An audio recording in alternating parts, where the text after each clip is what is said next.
Hi everyone, today is Friday, June 12th, and I'm going to do a pretty brief review of Chapter 4. Many students are going to find this to be one of the drier chapters, but nonetheless it's pretty important, especially those of you that are business majors, but also I think important in the sense that it has an important civic lesson in understanding the sources of law. Sometimes when someone says the law requires or the law protects me in a certain way, I'm always thinking about the Constitution, both state and federal, but also statutes, what our legislation and legislators create both on the state and federal level. However, the biggest body of law is something we call administrative rules and regulations. And the reason for that is the legislature really doesn't have the expertise or the time to create guidance in all the areas of society that need to be governed. It's just too big. And those rules and regulations that need to be created need to be usually done by people with specialized knowledge, skills, or experience in that area. So, for example, you think of the Food and Drug Administration. That entity on the federal level was created to guide industry on how to package meats and produce, drugs. How are we going to market a drug? Can someone just say, I got a new drug and it's going to help someone's glaucoma? Well, it might freaking give them a heart attack if it doesn't go through appropriate protocols for testing and scientific merit and efficacy and all those things. And so the federal government creates the Food and Drug Administration. I always thought they should be two different agencies, but who the heck am I to say that? But I think you get the idea. Same as with aviation. We don't really expect our federal senators and Congress people to go down to Washington and determine what should be the length of a runway or how should airline pilots be certified to fly certain kinds of airplanes. Those are things that should be left up to expert former pilots and people that engineer aircraft, and some government people as well that are familiar with bureaucracy and how the structure of rules should be crafted. But you get the drift. I think one of you in the introduction, I think that's early childhood ed or daycare or something to that effect.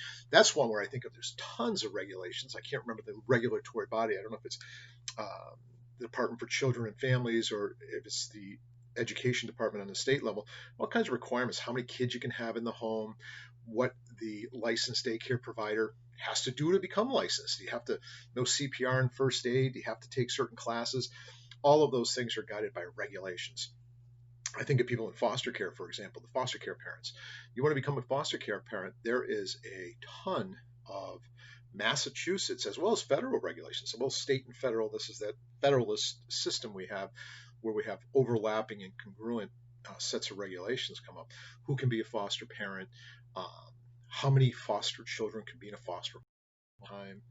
All of these rules and regulations are designed to create a more, safe and functioning society. For our class for business law, is to ensure there aren't usually business abuses and that society gets the best sort of playing field and set of rules to ensure integrity, fairness, and predictability in our business transactions. That sounded good, but what does it really mean? Well, the government, both on the state and federal level, have created several agencies to deal with different business practices to ensure that there's not abuses and that there are methodologies to ensure integrity. I was just thinking about myself. I'm an attorney, and for myself to become a licensed attorney, there's certain mandates by my state and the federal government in order for me to become licensed. And once licensed, how I actually have to practice within ethical realms, which are regulations. This is where ethics gets embodied in law in the form of regulations. How I have to keep clients' money in a certain trust fund account, what I have to do to maintain a law practice. All of those things are governed by regulatory bodies. I think about students at the Mount or any college, FAFSA, the financial aid, that the fund comes from a federal statute, but the actual implementation of how you are eligible. Are you still a dependent on your parents? Are you independent? Do you have to count your spouse's income? Do you have to count the step-parent income? All these kinds of things are crafted under the realm of regulations, and they're very complex and sometimes very difficult to deal with. Another one that pops into my head real quick is my sister used to own a bar many years ago, and in that bar, I remember I used to help her out once in a while, and one time she ran, help her out, I used to hang around there. I remember one time she ran out of alcohol, and I said, well, I'll just run across the street to this liquor store, and I'll pick up a couple of bottles of gin or vodka, whatever she ran out. And she says, no, Jimmy, we have to buy it from a liquor distributor. We can't buy it from a retailer under the Alcohol Beverage Commission's regulations. I always thought that was interesting. I still don't understand entirely why. Maybe it's a way in which we keep track of the distribution and sale of alcohol. I don't know, but sometimes that's the problem with law. We know they're out there, and we know we have to abide by it, or there'll be sanctions, but we don't always understand the rule or reason behind them. And that's where it comes up in this class. Why is it important to you? Well, you're going to be haunted by regulations in your business, no matter what you do. I have a friend of mine that is a hairstylist, and I was amazed at how many regulations there are for barbers and hairstylists that they have to comply with in the state of Massachusetts. Pretty significant. So the role of them, the types of agencies. I do want you to know the types of agencies. I'm not sure I have a test question on it. I do have a test ready to go. It'll be up in a couple days. You'll have a full week to tackle it whenever you're ready to do so. But I think of the different kinds. One is the licensing authority. How do you become a licensed dental hygienist or a dentist or an attorney or a chiropractor or a medical doctor? All of those are governed by different agencies that will determine the appropriate licensure to be a licensed child care center. That's a type of licensing mechanism that some agencies control. That's all they do. They don't do any other function other than create the standardization for licenses. The other is rate making. That doesn't come up much. It's not going to affect you too much, I would think, in business. But think about it. Some businesses that are out there are quasi-monopolistic. If I'm living up in Gardner and I take public transportation, I think it's called MART up in the Gardner area. I don't know what it stands for. I know where I grew up out in Springfield, Mass. It was the Pioneer Valley Transit Authority. That was the public buses. You got on, you paid your fee. It had a route. There's only one bus entity in the city of Springfield. It's not competing bus companies that travel around locally like that. And so because they have a quasi-monopolistic role, agencies will be determining what the fees are that they can charge, allowing a reasonable degree, I guess, of profit, also recognizing how much money they need to have come in to maintain the fleet of buses, pay their employees, so to still be viable. I think of Amtrak as well, too. There's only one passenger train in the country. They might call it something different in different regions of the country, but think about it. Here comes Amtrak coming into the station, but I don't want to take an Amtrak train. I want to take something else. There's no choice there. It's quasi-monopolistic, and so they set rates. At one time, that was true of the electric company. Electric rates were actually established in the state, and they'd announce it. I don't know if it was yearly or quarterly, but they'd announce it, and it was in conjunction with a regulatory body here in Massachusetts that would determine electric rates. I don't know if that's true anymore because somehow they've opened up the market to other electric companies. I don't understand the science behind how you can have more than one electric company sending power through the power lines, but I guess that's true.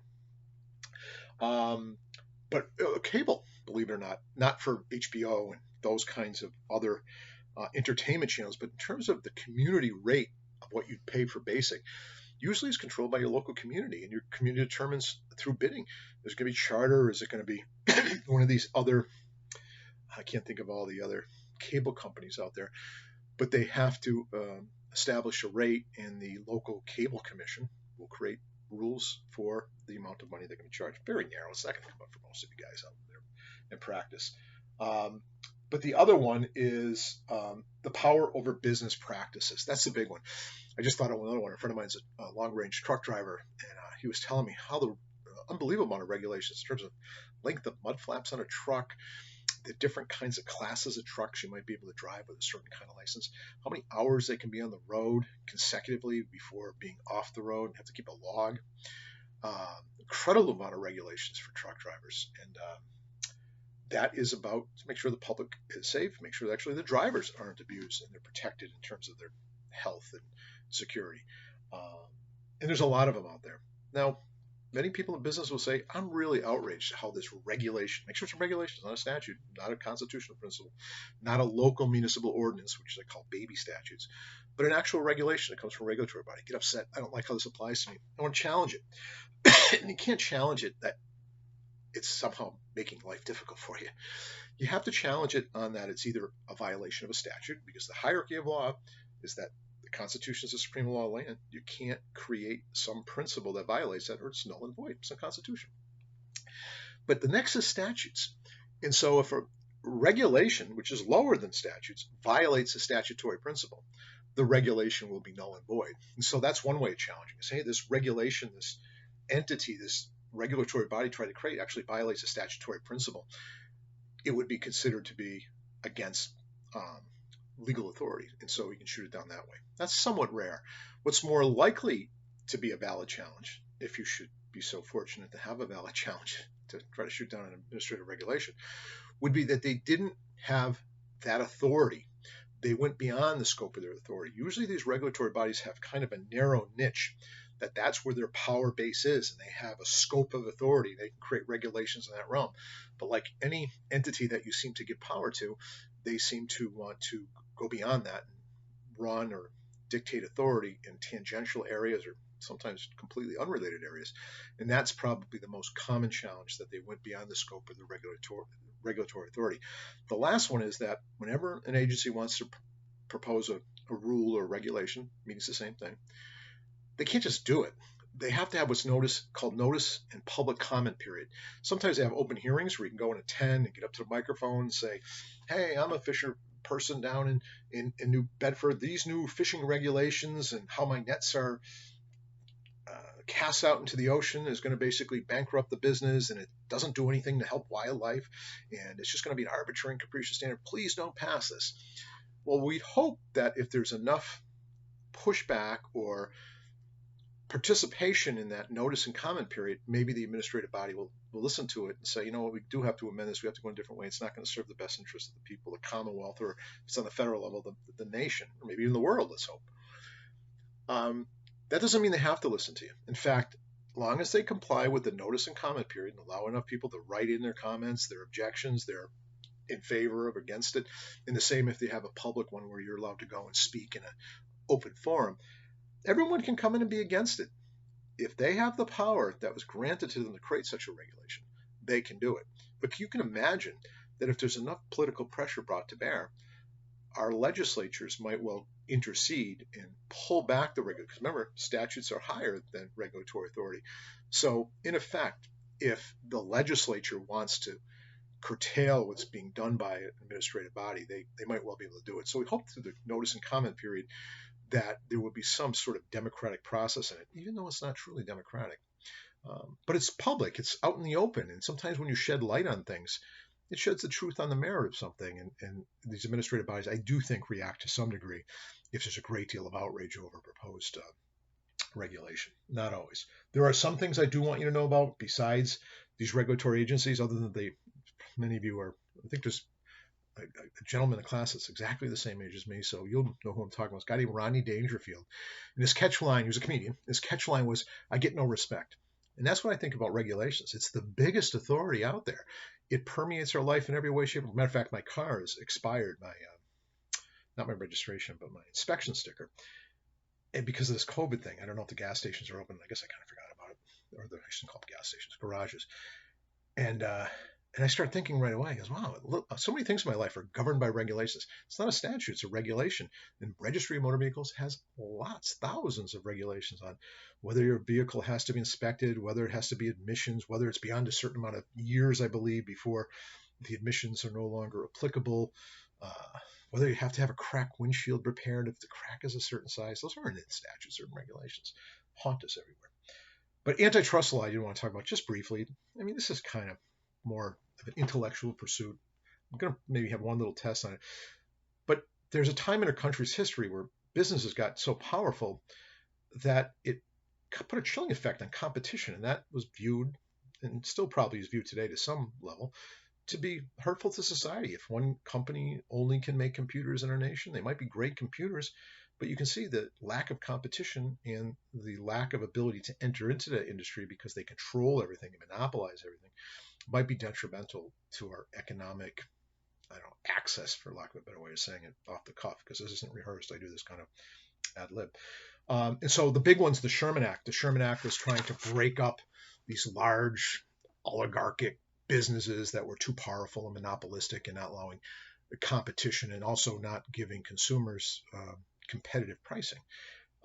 And so the Sherman Act was that attempt, any kind of combination of two or more people or businesses to really control an industry were broken up. If you really love history like I do, the Sherman Act was actually used against labor unions initially because they were deemed to be detrimental to economic competition because of the collective bargaining aspect, that all these people are getting together as one unit with a company, and therefore it was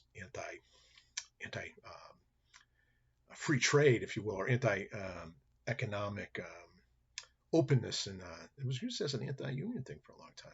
And then for a while, it was actually used to actually promote sort of the conglomeration of businesses into centralized trusts. It was only later on that with Teddy Roosevelt that it really become the entity we think of it as now, and trying to basically make business practices fair and not too monopolistic. The things about the environmental protection are straightforward in the book. I don't want to make them sound de minimis or unimportant, because they're very, very important. Uh, but the book, I think, outlines it pretty well, and we know we have to comply with these things because it's the benefit of society. I can't run a business if I come up with a great way to make a certain type of uh, amalgamated metal out of different metals, but the byproduct is this like toxic poison that flows in the river outside my factory. You can see how that needs to be curtailed in some way, and that's almost always through these regulatory agencies like the Clean Water Act, the Clean Air Act. Oh, there's so many other ones. There's local ones that will bother you and maybe make you feel good or bad, like things like the Wetlands Protection Act. That's a huge one. Those of you that think about getting into like real estate and maybe even building, it can really curtail what you can do, and maybe even stop you and go backwards because you're not allowed to do that under some of the regulatory rules. I do want you to know, and I'm almost positive there's a test question on this, the Superfund Cleanup Law, or the Resource Conservation and Recovery Act. That Superfund, also related to that, is a Comprehensive Environmental Response Compensation and Liability Act. What I want you to know there is, if you own property and that property has toxins in it from the manufacture of goods or the storage of products or processes, and you own that property, you are liable for its cleanup under the Superfund. And the Superfund's no longer there. You're going to fund it. You're going to clean it up. But what if I'm a real environmentalist and I see this beautiful old building in Gardner, for example, that used to make furniture, and I said, wow, that would be nice. I could convert it some office space, maybe some apartments. I get lucky, I get some money, I get some, maybe other people would invest with me, and we buy the thing, and we're starting to do it. And then all of a sudden, for some reason, maybe a neighboring property owner starting to have some soil tests done, and it's really, really wrought with dangerous chemicals. And I think it was because of the historical use of the building for industrial manufacture of furniture. I don't know what it would be, maybe stains or lacquers or something that were dumped in the soil. This is all speculative. I'm not saying this ever happened. And why would I be liable? Because it's strict liability. Remember that from the previous chapter, what the strict liability means? You don't have to prove fault or negligence. It's just simply, we're going to put you on the hook. And this is one of the realms of strict liability. You will be strictly liable for the cleanup. So what do you do as a potential purchaser of real estate? You get what's known as an assessment, a site assessment. If you're going to borrow money to do this from a bank or a commercial lender, they're going to require you to do it. Why? Because they're going to give you a mortgage. If they have to foreclose upon you, they're going to own it, and then they'll be liable. But some people buy stuff with cash. You get venture capitalists, you get people out there that are wealthy and they want to jump on an opportunity. You better do a site assessment. Some people call it 21E if you're curious. And I don't know what you would diagnose me as, but I still think about doing different things in my life all the time.